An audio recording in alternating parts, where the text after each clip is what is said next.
Olá, bom dia para você, seja bem-vindo. Nós estamos ao vivo e chegamos pontualmente no nosso horário de sempre. Agora são 8 horas e 31 minutos pelo horário de Brasília. Vamos juntos começar esse dia bem informados?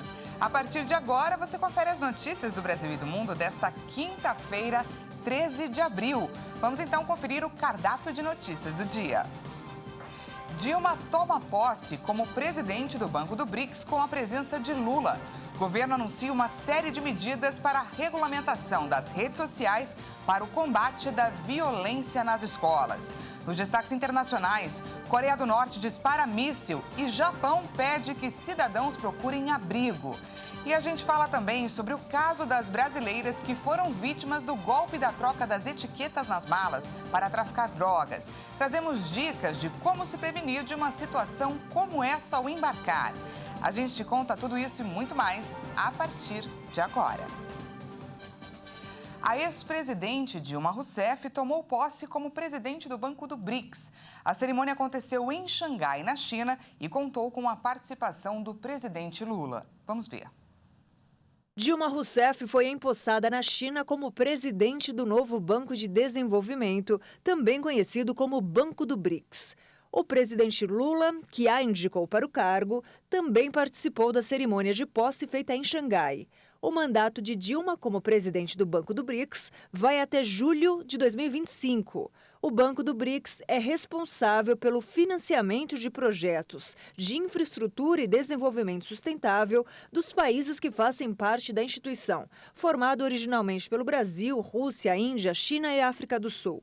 Depois também passaram a integrar o BRICS, Bangladesh, Egito, Emirados Árabes Unidos e Uruguai. Em seu discurso de posse, Dilma reforçou a importância do papel do banco como financiador de projetos de desenvolvimento sustentável. Ela afirmou que o banco vai captar recursos no mercado mundial em diferentes moedas. Vamos desenvolver modelos de financiamento inovadores, capazes de alavancar recursos públicos e privados para obter o máximo impacto. Captaremos recursos dos mais diversos mercados mundiais, em diferentes moedas, como o renminbi, o dólar e o euro. Buscaremos ainda financiar os nossos projetos em moedas locais, privilegiando os mercados domésticos e diminuindo a exposição às variações cambiais. O presidente Lula também discursou. Ele disse que o Banco do BRICS se impõe diante dos impactos negativos causados pelas mudanças climáticas, pandemia e conflitos armados. No Brasil, os recursos do novo banco financiam um projeto de infraestrutura, programas de apoio à renda, mobilidade sustentável, adaptação à mudança climática, saneamento básico e energias renováveis. Em conjunto, os membros do BRICS ampliam sua capacidade de atuar positivamente no cenário internacional, contribuindo para evitar ou mitigar crises e beneficiando as perspectivas de crescimento e desenvolvimento de nossas economias. E o governo federal anunciou uma série de medidas de regulamentação das redes sociais. A intenção é tentar combater as crescentes ameaças de ataques em escolas em um local aparentemente uma terra sem lei. O ministro da Justiça, Flávio Dino, garantiu que as plataformas serão obrigadas a tomar medidas para coibir conteúdos ou perfis que estejam eventualmente propagando, fazendo apologia de ataques ou violência contra escolas. Esse trabalho está sendo desenvolvido 24 horas por dia, continuadamente, e esse trabalho visa a que haja um intercâmbio de informações de inteligência policial com a identificação de perfis que estejam eventualmente propagando, difundindo, fazendo apologia de ataques ou violência contra escolas. As empresas deverão enviar às delegacias de crimes cibernéticos dados de todos os usuários que propagam violência. Além disso, deverão proibir que endereços IP que tenham publicado conteúdos violentos e tiveram seus perfis suspensos possam ser associados a novos usuários. Em caso de descumprimento, as plataformas poderão receber multas de até R$ 12 milhões e ter suas atividades suspensas no país. que traz medidas práticas, concretas, a fim de que haja uma regulação desse serviço prestado à sociedade, e especificamente no que se refere à prevenção de violência contra escolas. Não se trata, portanto, de uma regulação ampla. Na semana passada, 4 crianças de 4 a 7 anos foram assassinadas em uma escola em Blumenau, Santa Catarina, quando um homem invadiu uma creche e as atacou. Os assassinatos causaram comoção no país, onde também foram registrados 2 novos ataques em escolas, sem mortes, na segunda e na terça-feira desta semana. A violência nas escolas também foi assunto nessa quarta-feira na Câmara, onde vários ministros foram ouvidos pelos deputados sobre as prioridades do atual governo. Mas um tema que também chamou a atenção foi sobre o que está sendo discutido para o trabalhador brasileiro. Na Comissão de Trabalho, o ministro Luiz Marinho apresentou as prioridades do governo federal e disse que uma proposta que criará a política de valorização do salário mínimo está sendo elaborada ouvindo os sindicatos e representantes dos trabalhadores e deverá ser entregue ao Congresso no mês que vem. O ministro também afirmou que os altos juros e o aumento da venda de produtos importados sem pagamento de impostos no Brasil têm prejudicado a empregabilidade e enfrentar essas questões são desafios importantes. Luiz Marinho também voltou a afirmar que a carga horária de trabalhadores por aplicativo pode ser considerada trabalho escravo e que um grupo de trabalho está discutindo a regulamentação dessas empresas e dos prestadores de serviços ligados a elas. Na Comissão de Educação, os deputados ouviram o ministro Camilo Santana. A reunião começou de manhã e avançou ao longo da tarde, durando praticamente o dia inteiro. O motivo da audiência foi discutir as escolas cívico-militares. Segundo o ministro da Educação, Camilo Santana, essa política não foi revogada, mas não é uma prioridade do governo Lula. O ministro afirmou que houve baixa adesão dos estados a este programa e que a maioria dos pais prefere professores a militares para lidar com os jovens dentro das escolas. O ministro afirmou ainda que existe um conflito legal neste programa porque recursos do MEC estão sendo destinados às Forças Armadas para pagar os militares que atuam nas escolas. Questionado sobre a questão da violência nas escolas que atinge o país atualmente, Camilo Santana afirmou que colocar policiais armados dentro das instituições de educação não resolve o problema. Esse problema não é um problema simples. O que está acontecendo nas escolas reflete a realidade da nossa sociedade, de estímulo ao ódio, de estímulo à intolerância, de estímulo à violência, de estímulo ao armamento. Às vezes você fala da questão de armar policiais nas escolas, vamos discutir, porque os Estados Unidos fez isso. E a pesquisa mostrou lá que isso não resolveu o problema nas escolas. Ao contrário, aumentou. Como é que a gente pode imaginar que um país rico como os Estados Unidos, uma criança entra com uma metralhadora na escola e mata também crianças? O ministro Camilo Santana também disse que o governo está elaborando uma medida provisória para destravar mais de 3.500 obras de creches e escolas. Questionado sobre a suspensão do cronograma do novo ensino médio, afirmou que audiências públicas e discussões serão realizadas nos próximos 3 meses para buscar corrigir falhas no modelo vigente. Há questionamentos que precisam ser resolvidos. Nós não podemos prejudicar os jovens que vão fazer o Enem no próximo ano. Portanto, a suspensão teve esse objetivo, de a gente chamar os melhores especialistas, ouvir os especialistas e ouvir as pessoas que estão lá nas escolas e ouvir os estados.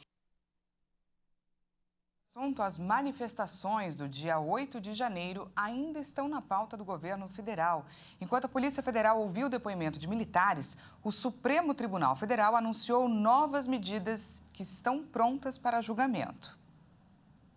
Quarta-feira, a Polícia Federal ouviu cerca de 80 militares sobre o caso das invasões nas sedes dos 3 poderes durante as manifestações do dia 8 de janeiro em Brasília. Segundo informações apuradas, a PF colheu o depoimento de militares das Forças Armadas e do Gabinete de Segurança Institucional. Os depoimentos fazem parte de uma ação conjunta entre a Polícia Federal e o Supremo Tribunal Federal, já que em fevereiro, o ministro do STF, Alexandre de Moraes, decidiu que cabe à Corte julgar militares eventualmente envolvidos nos atos. O ministro também abriu investigação sobre a participação ou possível omissão de militares da Polícia Militar do Distrito Federal e das Forças Armadas nos atos. Quem também se manifestou sobre esse caso foi a presidente do Supremo, ministra Rosa Weber. Durante sessão realizada hoje na Corte, ela anunciou que as novas denúncias envolvendo as manifestações na capital nacional estão prontas para serem julgadas. Segundo a ministra, a primeira leva de 100 denúncias começa no próximo dia 18 de abril no plenário virtual. Dessa forma, os próximos passos serão da seguinte forma. No primeiro julgamento, que ocorrerá até o próximo dia 24, 100 pessoas denunciadas pela PGR terão a sua situação analisada pelos ministros do Supremo. Caso os ministros aceitem as acusações, os denunciados se tornarão réus e passarão a responder criminalmente pelos atos. No dia 8 de janeiro até hoje, a PGR já denunciou 1.390 pessoas por atos antidemocráticos, sendo 239 no núcleo dos executores, 1.150 no núcleo dos incitadores e uma pessoa no núcleo que investiga a suposta omissão de agentes públicos. Nas peças apresentadas pela Procuradoria-Geral da República, os acusados foram denunciados pelos crimes de tentativa de abolir com grave ameaça ou violência o Estado Democrático de Direito, golpe de Estado, associação criminosa armada, dano qualificado pela violência e grave ameaça, com o emprego de substância inflamável contra o patrimônio da União e com considerável prejuízo para a vítima. E o Ministério Público Eleitoral defendeu que o Tribunal Superior Eleitoral torne o ex-presidente Jair Bolsonaro inelegível. O TSE analisa uma ação de investigação judicial eleitoral apresentada pelo PDT contra a chapa de Jair Bolsonaro. A ação, que ocorre em sigilo, apura a conduta do ex-presidente ao levantar suspeitas sobre as urnas eletrônicas sem apresentar provas durante uma reunião com embaixadores. Ainda não há uma data para o TSE julgar a ação. Os ministros podem ou não seguir o entendimento do Ministério Público Eleitoral. E veja a seguir, Coreia do Norte dispara míssil e Japão pede que cidadãos procurem abrigo. E a gente traz também dicas de como se prevenir do golpe da troca de etiquetas nas bagagens que levou à prisão de brasileiras na Alemanha. Não perca, nós voltamos já.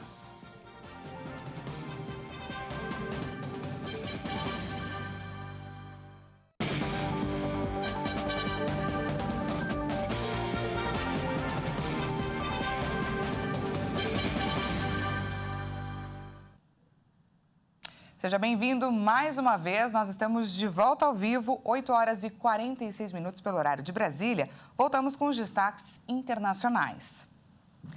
A Coreia do Norte disparou um míssil balístico não especificado no mar na manhã dessa quinta-feira.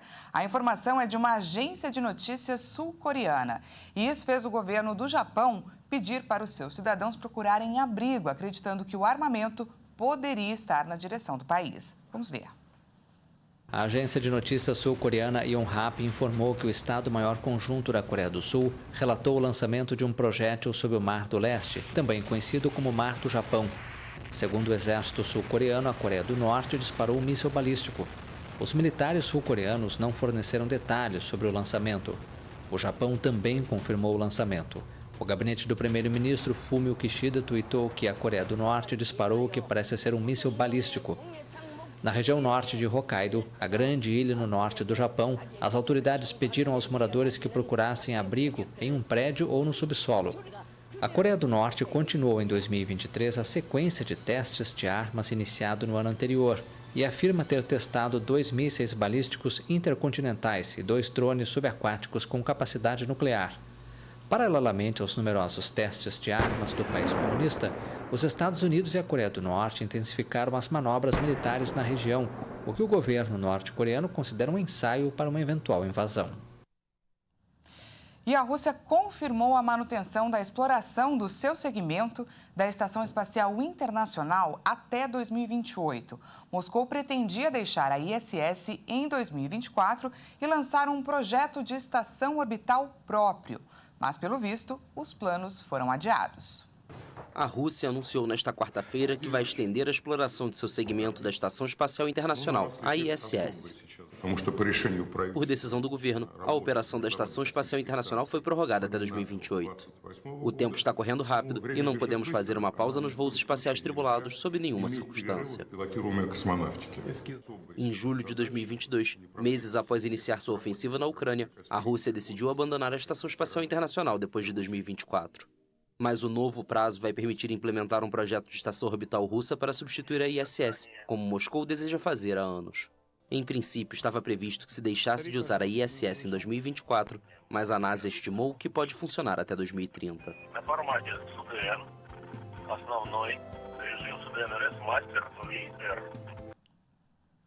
Dias após uma polêmica entrevista sobre Taiwan, o presidente da França, Emmanuel Macron, retornou ao tema durante uma viagem à Holanda.